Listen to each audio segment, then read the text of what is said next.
I'd like to welcome you to the What the Tech podcast. I'm your host, Troy Vermillion, and man, do we have a fire topic for you HR leaders out there today. The topic is focused on the differences between people strategies that are developed and implemented in smaller organizations when time and resources are thin, or when your team is more established and resources may be more adequate. Now, think of this as David versus Goliath of HR teams. So what do you do when you're small and you need to get things done versus what are you capable of when you've grown to the point that you're no longer a team of one? So for those of you who are on the hunt for innovative technology and talent strategies to streamline your business, big or small, today's show is for you. We'll dig into how to lead people with limited resources when the stakes are high. So whether you're looking for advice on recruiting top-notch tech talent without draining your budget, implementing the best benefit strategies, or needing some guidelines for evaluating new systems to streamline operations, stick around for the 411 on today's show.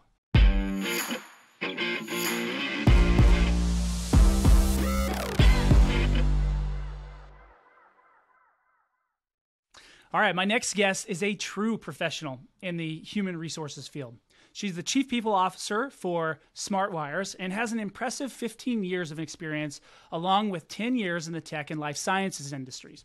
Most notably, those roles include Ascensus Surgical, Biogen, and GE Healthcare. And get this, not only does she have a deep expertise in this field, but she also has a special ability in developing and innovating HR functions that are designed to support businesses and talented employees alike. So to top it off, she also has an MBA from the University of South Carolina under her belt. Shannon, I want to welcome you to the show. Thanks, Troy. Thanks for having me. I'm really excited to be here. Yeah, so good to have you here with me today. And I'm so excited about this conversation because I think you're very dynamic in the background and experience that you have. And obviously, you know, I love technology and I'm all about it. You've kind of been in and around it your entire career. So I'm excited to learn a little bit about you. And as I had mentioned before the call, you know, I always like to kick it off with a bit of an icebreaker. And so I've got an acronym that I work with called EAT because this is really food for our listeners. And so hopefully you can have a little bit of fun with this. You know, I ask you some interesting questions, but again, just, you know, be honest and authentic about it. And I think it'll be fun. Great. I'm ready. Awesome. So again, it's EAT. So what I'd like you to do is share a embarrassing moment with my listeners that you learned something from. Sure. I mean, it's hard to pick just one, Troy. I think we've all got them at various levels in every part of our daily lives. If I think about embarrassing moment from a career standpoint, one of the things that comes to mind right away is early in my career when I had first transitioned to leading HR, but I was an HR team of one, so it was early in my small company days.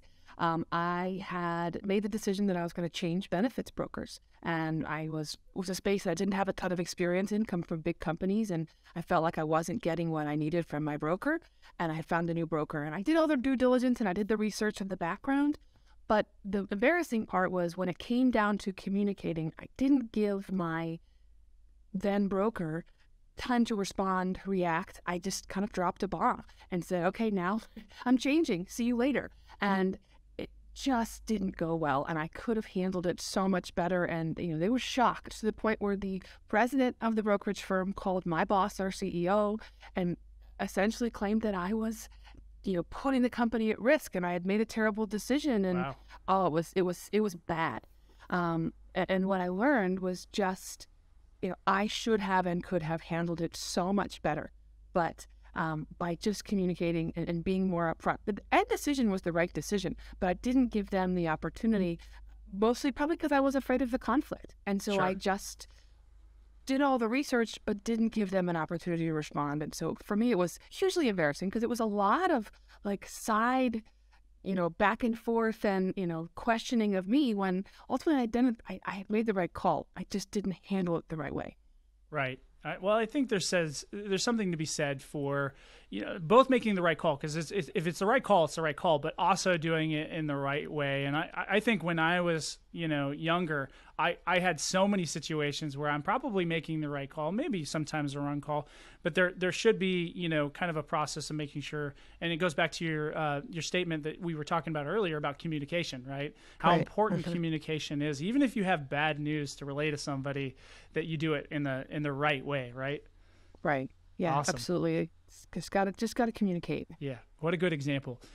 What about an adversity that you've encountered that you feel has kind of made you a stronger or better leader? I think a couple of things. I mean, this is probably a common theme, but, dealing with COVID as an HR leader, and I will add another layer. I actually started a job on March 9th of 2020. Wow. It was a week before most of the world, like at least in the U.S., shut down. Yeah. And so I was 3 days in to a job where I knew nobody. I barely know where my desk was, let alone I didn't know the company. And we were realizing there was a global pandemic that was impacting the world. Right. And that was so challenging because I can handle crisis. Crisis is part of HR life. It's what we do every day, unfortunately. Right.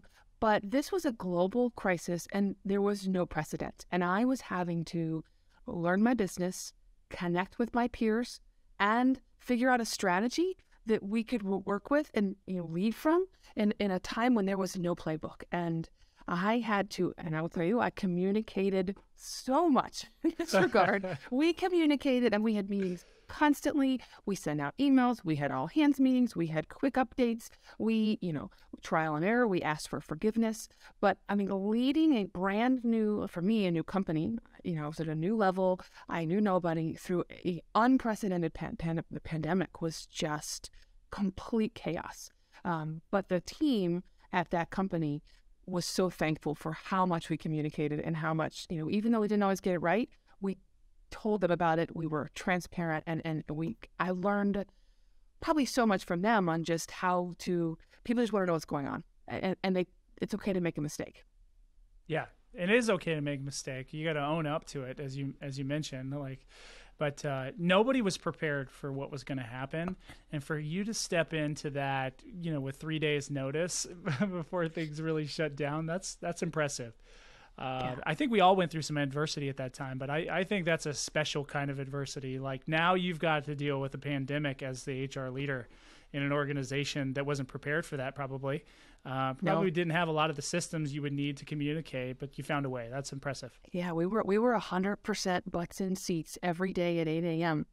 before the pandemic, and we moved the entire company to everybody but our warehouse, because we had a warehouse team that had to be in the warehouse, but everyone who had a desk job went remote in less than 3 days, fully remote with systems, computers, everything, and they had never done it before. It was crazy.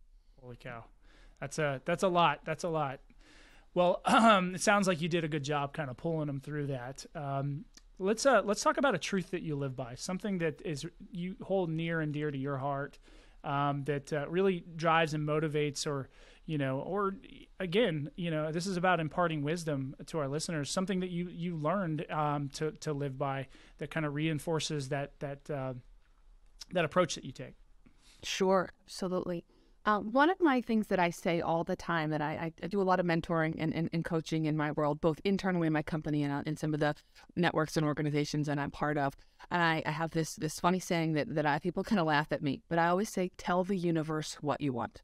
And what this means to me is really around, people can't help you if they don't know what you're looking to do, whether that's personally, professionally. If the universe, and the universe can be defined however you personally define it, your friends, your family, but your universe, if they don't know that you want a new job, or that you're looking to make a change, or that you want to do better in this, or you want to learn this skill, they can't help you. And for me, people so often bottle up and keep their dreams or their aspirations inside. And that doesn't get you anywhere. And I feel like there's so much opportunity for success, and we need our village and we need our universe. So tell the universe what you want, and you're going to be successful. And you're also going to build your network along the way and be able to be your best self. Yes. Good advice. Good advice. Because if it's not spoken, it's certainly not going to happen. Right. Yeah. Well, I'm so excited about this conversation. I think, with your unique background and having to work both small and big, I think it was big first, right? You went big and then small and then back to mid-size, right? That's right. Yeah. I mean, I started my career, in the early stage in telecom companies. It was, thousands, 6,000 people. Right. But then I went to GE, which is the mother of all, at that time, the mother of all companies. GE Healthcare, we had almost 50,000 employees. And big. the division of GE I was in had 8,000. I mean, we were massive. And then I moved to much smaller. At the smallest stage, when I first left big, I went to a company, which is now 𝗔𝗶𝘃 Surgical, that had 84 employees. I went from 8,000 in my whole company to 84 and a team of 1. It was a huge shift. Yeah. So as we walk through this, I really want you to contrast that, because so many of my listeners are in that I'm the only butt in the seat. I got to do everything. I'm all the hats, right? And then on the other side, they feel maybe even like you felt, I'm just one part of many. Like I'm just sometimes they feel like they're a cog in the wheel, right? Not really making an impact. And so I'm sure you've kind of felt both aspects of that in your various different roles. So as I ask some questions around this, I really want you to think of both perspectives and kind of share your insights. Sure, happy to do it. Awesome, great. So what kind of processes and methodologies do you typically use to really ensure, I guess today and in the past, that your organization and your workforce strategies are really innovating, kind of on the maybe not on the bleeding edge, right, per se, but you're kind of staying ahead of the curve? Sure, I think that it's a really important question, Troy. Innovation. There's so many ways to do it in so many forms, and it can get overwhelming because there's so many things you could do in tech, especially. There's always a new company, the next software, the next system. It's a little bit overwhelming, and I would say one of the things that I do, first of all, is knowing that even a big company or a small company, you can't do it all. You can't do everything. You can't be on the cutting edge of every single trend. Right. That's for one's exhausting, but two, your organization needs to have time to absorb what you've done and what you're using and see it work. Right. And so when you're in a big company, I think it's really around, embracing the processes or, what's most important to your industry or your team. What makes the most sense, and then picking it and sticking with it. In the small organizations, I will tell you, I think you have a little more leeway to be nimble because you can move faster and make decisions. And so when I think about innovation in a smaller organization where maybe I was a team of 1 or you're the only person in your department, it's okay to take a little bit of a risk or to try something as an early adopter. I use different industry, magazines, newspapers. Who reads a newspaper? You know what I mean? Yeah, online, like networks and organizations and forums. Goodness, newspaper. There you go. My father would be proud. Yes. But reading what's happening, the trends, the Triangle Business Journal here locally, things on LinkedIn, but being able to pick something and look for something that matches. In my world, as a small team or a team of 1 in tech companies over the last 7-8 years, my rule of thumb when I'm picking something new and innovative is the companies that come to me with the same old, hey, Shannon, we saw what you're doing, we want to talk, kind of sales pitch doesn't work for me. But somebody who's doing it differently, who's solving a need that hasn't been touched, or has got a different approach to something, I'm willing to have that conversation and then truly evaluate where that could fit in our organization and taking the lens of, okay, let's try it and see what happens. Yeah. Well, take that a little bit farther, because I am curious. I think it's one of the most difficult things to get in front of, the right buyer with the right message. Like, what's an example of one of those situations that you've run into in the past that where you were like, hey, this person had a really good kind of way of either, reaching out, or they had an innovative idea that actually piqued my interest for once? Because you probably get hundreds, if not thousands of those, and yes. You just say no to them by not responding usually, because there's just such an overflow of those. It would be very difficult to respond. So like, what are you looking for when you say, oh, well, this might work in our organization? Well, I do look for something that's not a canned, standard approach. I mean, you know how many, and again, we have to use CRMs, you know that. Like salespeople use CRMs, but that canned approach that likely has a typo, that my name is wrong, the company name is, anytime there's that, I'm out. I'm not even responding. I just can't. Or to your point, I get hundreds, if not thousands of reach outs.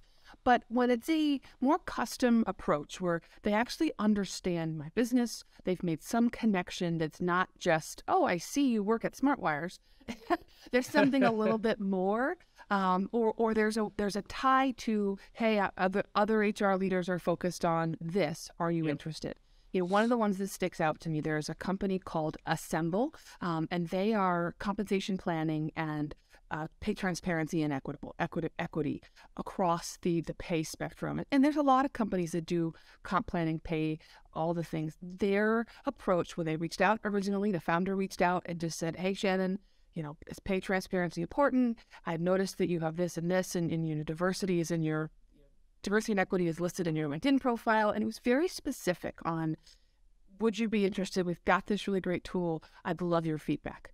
It's like, okay. And it just caught me because it was relevant, interesting. And I will tell you, compensation planning for me is such a pain point as an HR leader. I've lived in spreadsheets most of my career because there hasn't been a good tool that amalgamates our data and does it in a way that works. And this was like, oh, let's see. And I was blown away by their platform, by their iterations. And they weren't hard selling. They were like, would this work? Would this feature? How do you feel? And it was more consultative and engaging. But his first reach out was so thoughtful and not just a canned, like, you know, peanut butter, you know, send it out to every CPO in LinkedIn. Right. Yeah. And it was specific and it was meaningful to you. Did timing have anything to do with it? Was it just that you were kind of dealing with something at that moment that you were like, okay. It's a great thought. Timing always plays a part. I think it does. I mean, obviously, if I'm like totally slammed or it's so far from my radar, I'm not going to engage with people in that regard. So timing definitely plays a factor. But again, it was timing coupled with a strong, unique reach out that was truly different than just, hi, I want to sell you this thing. Book 15 minutes on my calendar. I also would tell you, Troy, I know this is one of those things that is probably an unpopular opinion. I know it's easier, but people who like send me an unsolicited sales email and then expect me to do the work to schedule on their calendar, it doesn't work for me. I don't like it. Yeah. I'm immediately turned off. Which maybe people aren't going to like that, but it's just how I feel. You know, as I find is interesting because, like, I agree. Like, somebody sends that to me, I'm like, I don't want to do it. I don't want to do it because, you know, you're not even whatever.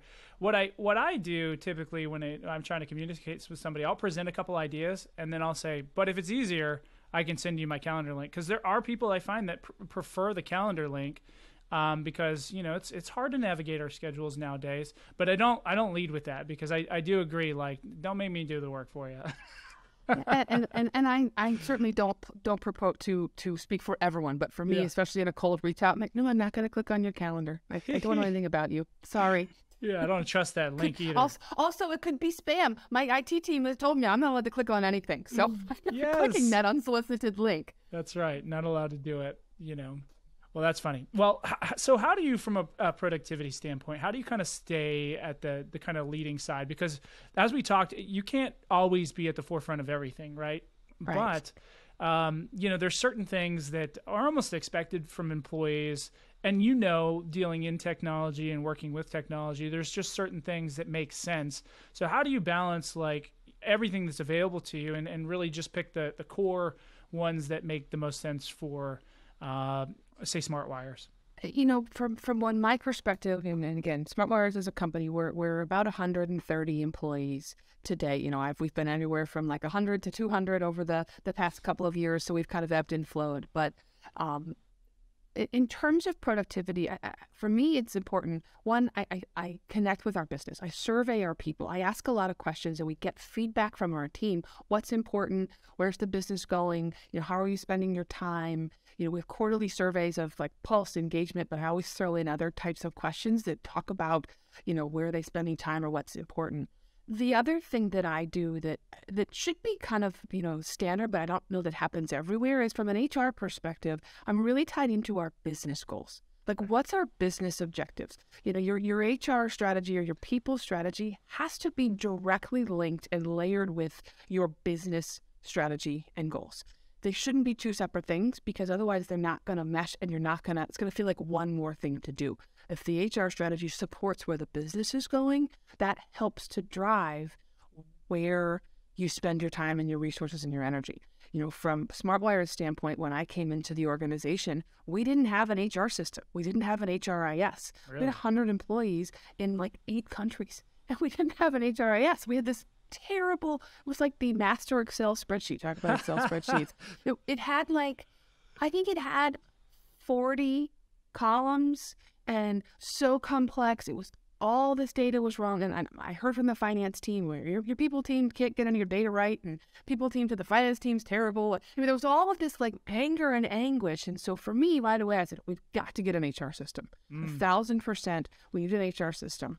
And we did a research. We did quickly surveyed, what do we need? We have a global workforce. I need global employees to fit into it. We use a lot of different currencies. I employ people 4 different ways. I have to be able to do payroll for the U.S., but I also need to be able to have employees who aren't on payroll in the same system. And we want to be able to do performance management all in one system. And so we took those kind of constraints and went out to the market and looked through it. At the same time, we were in high recruiting. We were recruiting 80 plus people a year at that point in hiring. And we had a very old manual applicant tracking system. And I looked at my poor team, and they were like, I'm like, show me your process. Because I was brand new, I'm learning. And I was like, wait, you do what? Wow. Oh, and like the scheduling alone. We were scheduling, first of all, our process was very labor intensive, that we fixed the process. That's a different thing. But from a tech, we had to find an applicant tracking system that would be automated, integrated, and fully connect to allow our teams to actually hire 80 plus people a year and not have them go insane because everything was a manual calendar invite for a recruiting team of 5, for a group panel interview. Right. But so highlighting what our main needs were allowed us to assess our tools and then put them in place. I also, when we rolled into new processes, to your point, innovation for us, this wasn't rocket science, but it was innovative for our company and how we did things. We made a business case as to why. We made a business case as to why we were making the changes, and I really sold it to employees and managers what this did for them. Like, that's the piece I think sometimes in HR we forget. We think, well, of course it's going to work. We picked it for a reason. But if you don't take the time to sell on, it's going to make your life easier, scheduling is faster. Hey, managers, you don't have to do paper time cards anymore. It's all in the system. Hey, employees, to request your time off, it's 3 clicks of a button versus like send an email, do this, follow up, put it in a folder, and just making sure people knew what the benefits were to them. Even if it's totally visibly transparent to you, not everyone else thinks the way you think. So making sure they understand the benefits of those new processes or systems. Yeah. No, I think you have to democratize that to the organization in such a way that they perceive and can understand the value that, this change, because change is hard, right, is going to provide them, right? Both in, seeing the company grow, because I feel like most companies nowadays, the employees are stakeholders in the success in some way or another, right? But secondarily, that they are going to see real tangible benefits from this change. Because there's many times in my past I'm like, I don't see the value in that change. Maybe because it wasn't explained to me the way that maybe you took the initiative to do. But I certainly didn't understand why we were making the change and how it benefited me. I think if I understood that every single time, I could probably, even if I'm not up to speed with all the changes, right? I could perceive at least why I need to be engaged and why I need to be involved. Yeah. So thanks for sharing that. That's a really good way to kind of basically, I guess implement change, because, Well, it is, and that's, I think one of the traps that HR teams can fall into is they think, well, of course this is better. That's why we're doing it. And they forget that not everyone lives in HR and not everyone's in the systems. And you have to sell it, educate, what's in it for you as the employee, the manager, the supervisor, whatever the role is, and how it makes your life better. Yeah. So let me ask this. So, I've been talking a lot about culture lately, and I know that there's a strategy to getting culture right. And, I do feel like technology companies or companies that, are in that realm, right? There's typically a culture of innovation in the workplace, right? That they kind of get used to change. But what is your perspective on that? Like, how difficult has it been for you, whether it was implementing the HCM system or other things? How much pushback, do you get, and how much do you feel like people are quick to adopt with your methodology?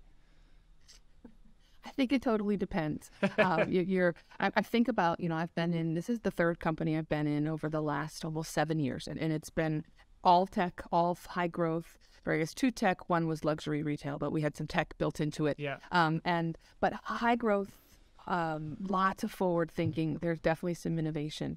But you're always going to have your pockets of holdouts. People in general like how they've done it. They get comfortable, they get in their routine, and they like what they're doing. Even in highly innovative companies, right, you'll hear things like, well, this is how we've always done it, or why? That's how I like it.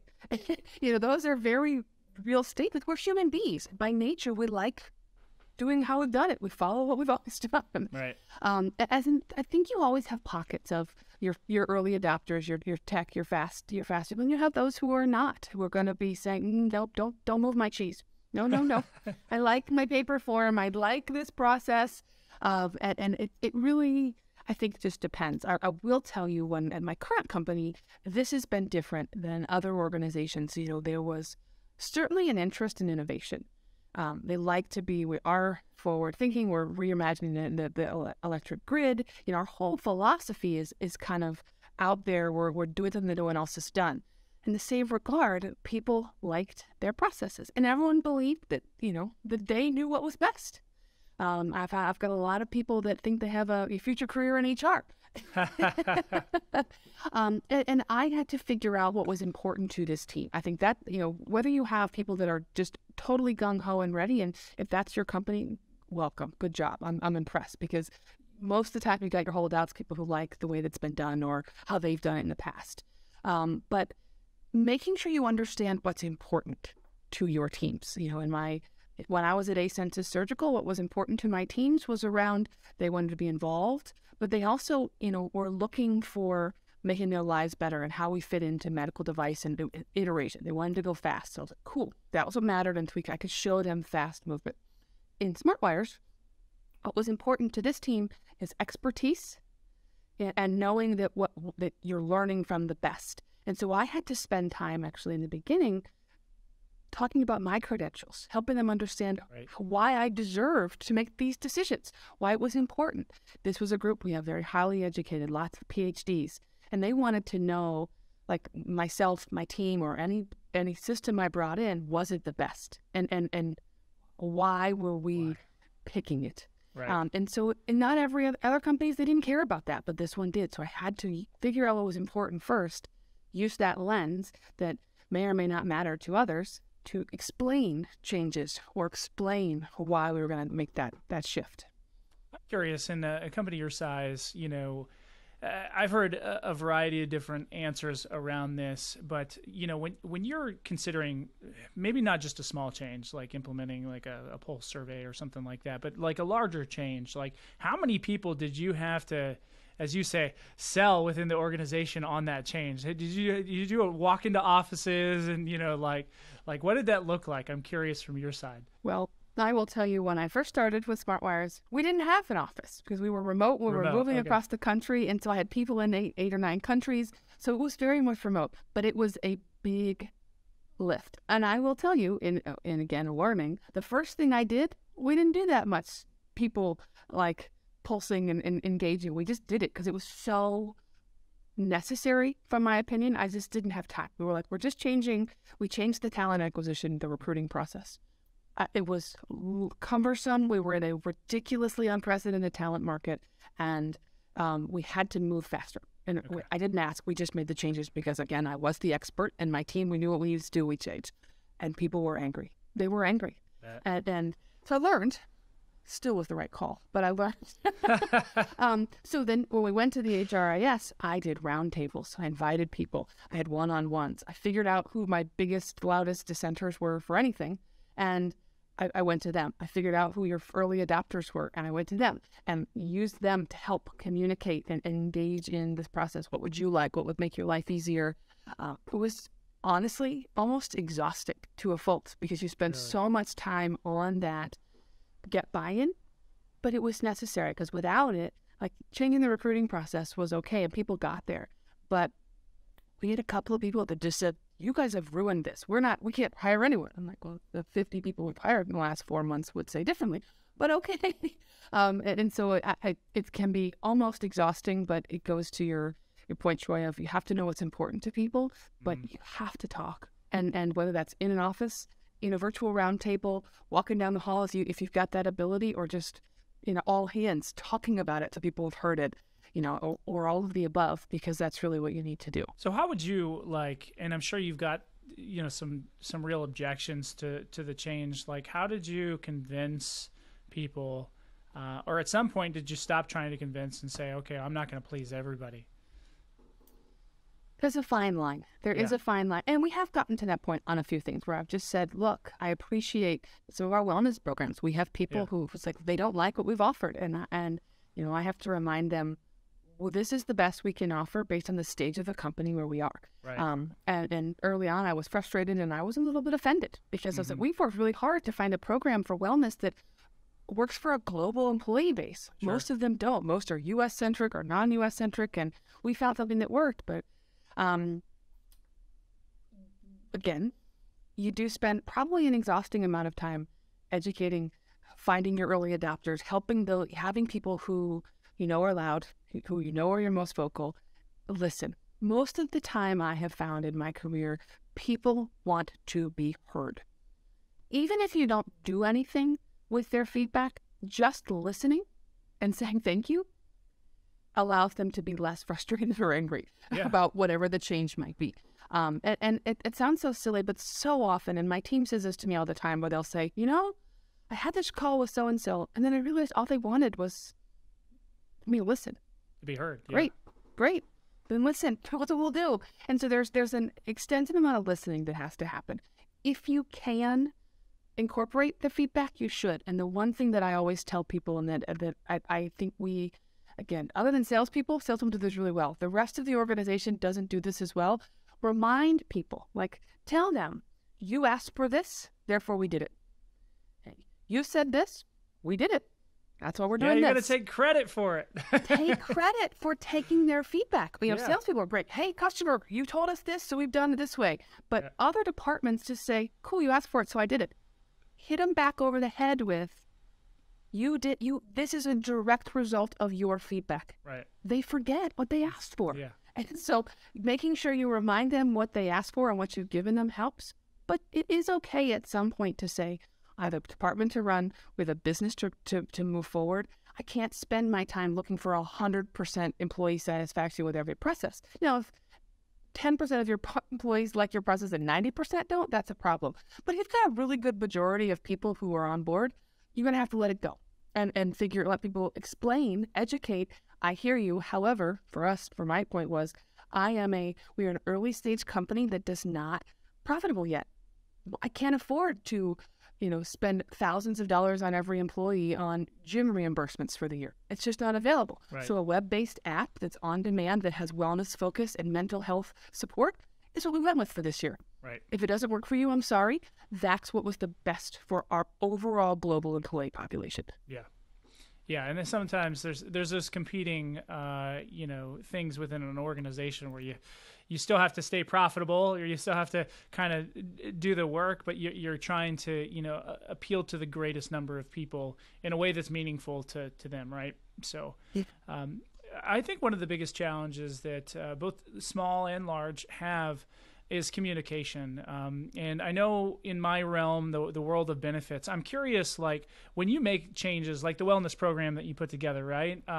What is your kind of process for getting the word out?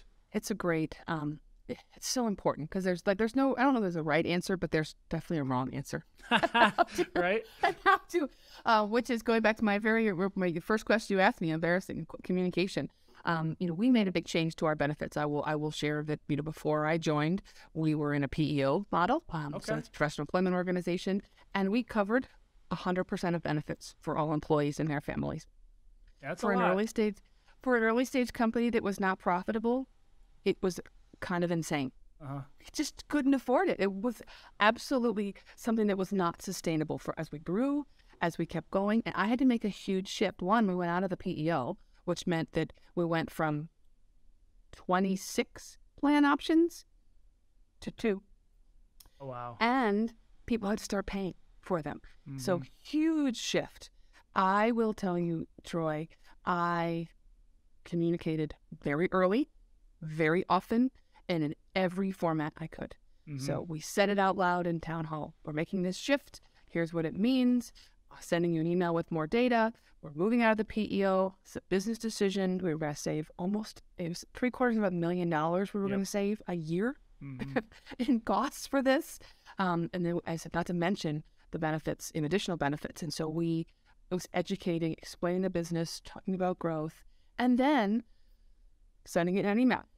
Sending slides, quick bits, quick bite. And it was constant. I held sessions. I listened. I let them ask questions. We sent again. I also did benchmarking data. When we were changing our comp, obviously, fully paid benefits for you and your entire family for massively great plans is just not a luxury that most companies can afford. It's just not. Back in the day, sure. And in the medical device world, sometimes they can still handle it. Sure. Beyond that, most industries don't do that anymore. And so I used data. My broker was great. They had great benchmarking data, and we were able to pull. And so, hey, here's what the average cost of benefits is in the nation, in our region. Here's what it costs. We're gonna charge you 10% of that. So we're gonna charge you some, but it's gonna be still fractional compared to what you'd pay if you went to work somewhere else. And that data again helped people.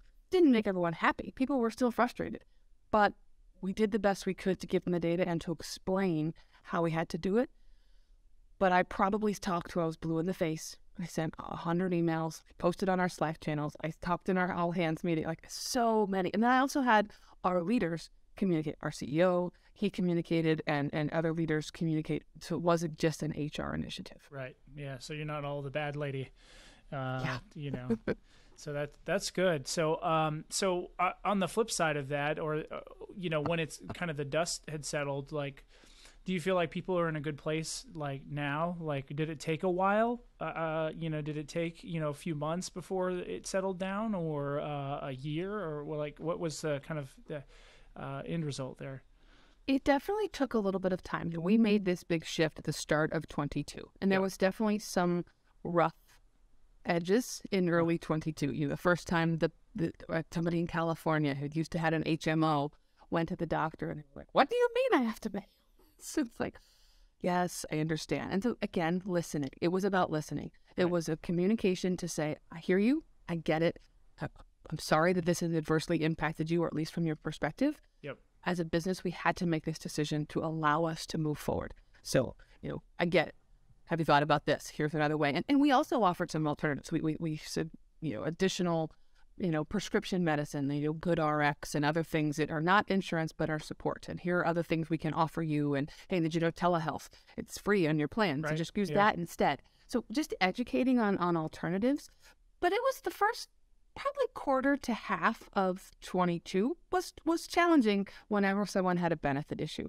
And there's just perception and reality, and their perception is their reality. And that's what we had to remember as a team was there was nothing personal about it to the people team or our benefits, or it was just because it was different than what they were used to. But now people get it. We were in a great place. We were able to keep our benefits, our cost the same for this year, from last year to this year. That helped. And we just keep talking to people. Yeah. Yeah, people don't like things being taken away, and that's kind of probably how it was perceived. But I would argue that, without any skin in the game, think about the value of free. What value do you put on free? I don't put a lot of value on free,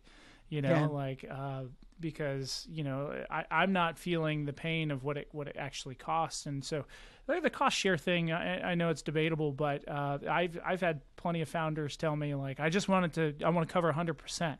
And early on, that can be a real you know, tool to go and find that talent that otherwise, you know, wouldn't maybe consider it because, you know, healthcare is really important to them or whatever. But I do think with time, you know, change has to be made. And so communication is really the key to that. Like, we're going to make this change. We have to make this change, right? But, you know, again, supporting people through that it's almost like a grieving process, right? When something's taken away from them. Yeah. It is, or a 12-step program, and they go through they go through the stages. But in general, people need time to process. And the thing you have to remember is the initiator of a change is you have had double, triple, quadruple the amount of time to process and examine this change than the people that you're rolling it out to. Right. So don't underestimate that they are going to need more time. Because it's different, and they didn't make this choice. You did. They were being told this is a change, and they need and deserve time to think, to process, to question, maybe be angry, and then finally get on board. Yeah. Go through the full grieving process. That's a great point. So in what ways have you used, and you mentioned like the benchmark report that your provider had, like, how are you using data? Because I think it's imperative, you know, in the world of HR where, you know, you go back 10 years, data wasn't really existent. And now, depending on what platform you use and the way that you approach it, it's not only necessary, it's widely available. Hopefully not in disparate systems, but it's widely available for you to make real business decisions. So how do you allow the data that you see on a regular basis, like, inform your work strategies and what you're doing? It's really a important question, because you're right. There's so much more data available, and you know, you can go from I'll tell you what, again, having a spreadsheet only, we didn't have any data. We had no systems. We had no ability to capture data. So 2022 was our first year to actually have data, and it was so awesome. I'm like, I can tell you turnover data, and I can tell you attrition, and I can, you know, so we use data for hiring. I mean, that's probably the number one, like most HR people would tell you. We have all kinds of hiring data because you have an applicant tracking system. You know how many roles you filled, how many candidates you've spoken to, how many you interviewed. Again, ratios of, are you being efficient? But we had data like, where were the bottlenecks? You know, what teams, how fast were certain teams moving? Like, you know, days to hire is a good number, and that's not the only metric, but it's a good number. And we were able to go in and say, okay, everybody else over here, their days to hire was like 47 to 50. We had one group that was like 72 days. What is happening? Whoa. And we had a couple of leaders that were bottlenecks that wouldn't use the new system. And we had them holding on to the old process, and they were trying to offline add in steps to a recruiting process that we'd cut out. And that's why it was taking so long.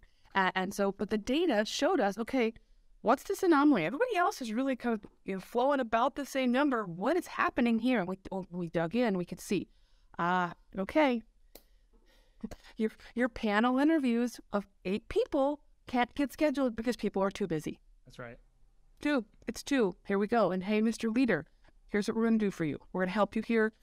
HR is going to go through these things. They're going to present you 10 candidates because I know the 50 is overwhelming to you, so we're going to give you 10. You have to focus on those. Right. So we made some adjustments, but that gave us very visible data.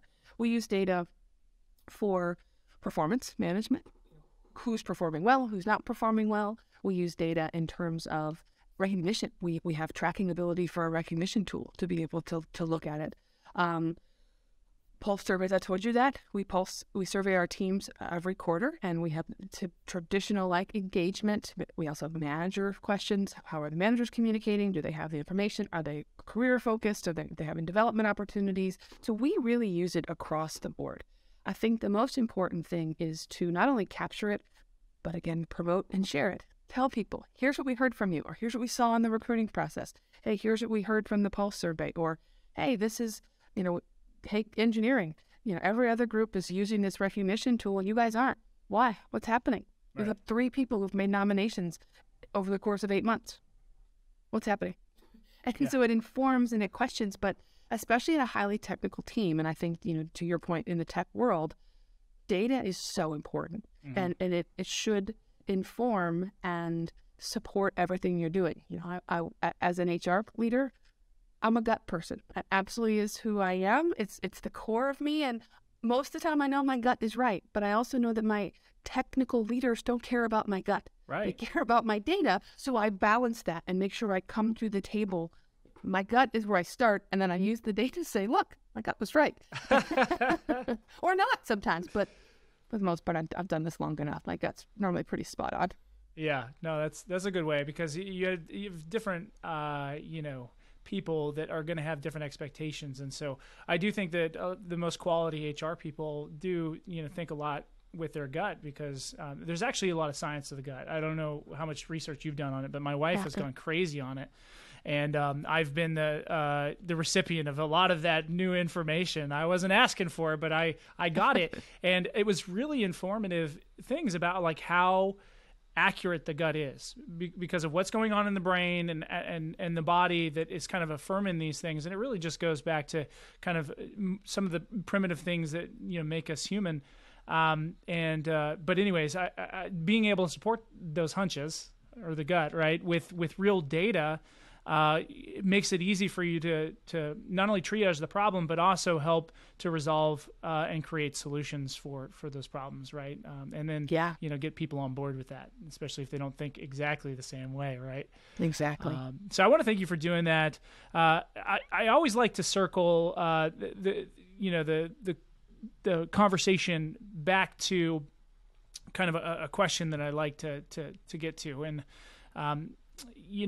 I think about all the people that are listening to this. Many people want to or aspire to be where you're at today, Shannon. You've got a pretty impressive career in and around the world of HR. So what advice or what piece of advice, if you were giving some to like your younger self, would you give, when you kind of reflect on your career? What would I tell my younger self? I think, I might go back to my original, my earlier statement on my truth. Okay. It's kind of twofold, though. One is tell the universe what you want. Early in your career, as you're learning, growing, experience, every time you have a thought or a skill or a development, tell people, tell the world, tell your universe, because that's how you're going to get opportunities and exposure. Mm-hmm. Coupled with that, the one thing that I would tell my younger self and that I would want to make sure that anyone in their career is speak up, volunteer, offer to be part of things. Ask if there's an opportunity for you to go work here or to learn this or to support that project. It's shocking how many times where people will say, well, I'm leaving the company because I didn't get this opportunity. And as the HR leader, I'll say, oh, well, did you ask? Did you tell anyone? No, but my manager never offered me that opportunity. So don't expect mind readers. Managers do a lot of things and they have a lot of support, and people are busy in companies, and some companies do it better than others. But if you want to be successful, you are going to have to take control of your own career, which means tell the universe what you want and reach out. If you want an opportunity, offer to help, engage, ask questions, connect in a way that puts you in a position to be thought of when things pop up, versus sitting at your desk waiting for someone to tap you on the shoulder and say, hey, Troy, are you interested in this? Great. I wish you'd have told me that. Well, I think that's really good advice. I think fortune, comes to those who are willing to kind of put themselves out there. And, I do think that people want to help if they understand. And so, just sharing with people what your goals and aspirations are, I think is a good start. And then, to a certain, I guess, extent, you asking for what you want or what you need, right? Yeah, just don't wait. I mean, we get to own our career. And I will tell you, especially if you're in a bigger organization, sometimes you feel like, oh, well, there's all these programs and development and people get tapped and I'm not sure how they work, or I don't know. Ask. How do you get in that program? How does one participate in this? Is there training I can take? Is there, if you don't ask, but don't wait. Don't wait for someone to come and say, oh, Troy, were you interested in development? Yeah. I didn't know. It's like you as the employee have to own your piece in it. I love it. Yeah. Great advice. Well, I want to thank you so much for coming on the show, Shannon. You've been a wonderful guest. I think you shared some real nuggets of wisdom for the listeners. Where can people, if they'd like to connect with you, chat with you, find you, or read some things about you, where would they look? Sure. LinkedIn's the best place to find me, Troy. Shannon Ross, SmartWire's Chief People Officer, is the best place to find me. I'm always open to connecting and networking. Mentoring and helping, people develop in their careers is absolutely one of my passions. So I get a lot of sales reach outs, but when it comes to, connections and development and mentoring, that's really my passion. Great. Well, I might have some people. I actually had somebody comment on one of my posts. They're looking for a mentor. Maybe I'll send her your way. Send them over. I've got a few mentees. I'm happy to engage, and I really appreciate you having me on, Troy. Yeah, thanks for coming on. Thank you to the listeners. Make sure that you boop that like button for Shannon. I know that she shares some real truth bombs and wisdom with us today. And hit the subscribe button so that you get to see all of our content. And thank you so much for listening to What the Tech. And a big thank you to Shannon. All right.